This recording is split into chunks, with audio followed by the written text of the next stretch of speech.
Bonjour, je suis Joëlle Mongis, psychologue clinicienne spécialisée dans l'accompagnement de personnes souffrant de troubles du comportement alimentaire et ou d'obésité. Je suis ravie de vous accueillir sur ma chaîne et aujourd'hui on va parler de sport. Est-ce que le sport fait maigrir? Le sport seul, je suis désolée de casser une idée reçue, fait très peu perdre de poids. De nombreuses études montrent que l'activité physique a un effet limité sur la perte de poids lorsqu'elle n'est pas accompagnée d'un changement alimentaire. Une méta-analyse publiée dans, pardon pour l'accent, Progress in Cardiovascular Disease montre que l'exercice seul entraîne une perte moyenne faible et très variable, souvent inférieure à 2 à 3 kg sur plusieurs mois et parfois aucune perte du tout. Pourquoi?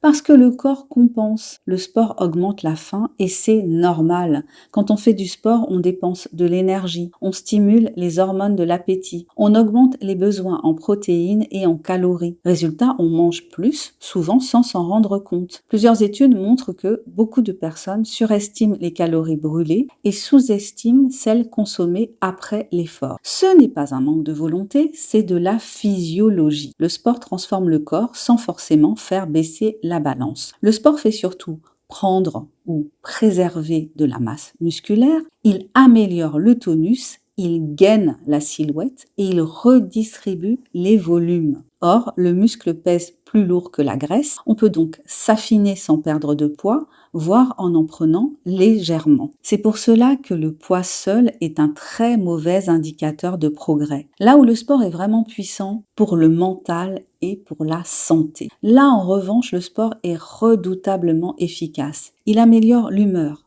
les taux de dopamine, d'endorphine. Il diminue l'anxiété et les symptômes dépressifs. Il augmente l'estime de soi. Il améliore la qualité du sommeil. Et surtout, il réduit significativement le risque cardiovasculaire, le diabète de type 2, certaines formes de cancer et il augmente l'espérance de vie, même sans perte de poids. Perdre du poids, c'est d'abord une affaire d'alimentation. Les études sont très claires. La perte de poids dépend principalement de l'alimentation, pas du sport. Pour perdre du poids sainement, il faut travailler sur la qualité des aliments, la régulation de l'appétit, les sensations de faim et de satiété, le rapport émotionnel à la nourriture. C'est beaucoup plus efficace et durable que d'augmenter les séances de sport. Alors, est-ce qu'il faut faire du sport? Oui, 1000 fois oui, mais pas comme une punition, ni comme une promesse de minceur. Le sport doit être raisonnable, progressif, orienté plaisir, intégré dans une routine réaliste. Son rôle principal, c'est de maintenir le poids perdu, de protéger la santé, d'améliorer le bien-être et de structurer une discipline douce et durable. Conclusion, compter sur le sport pour maigrir, c'est une illusion.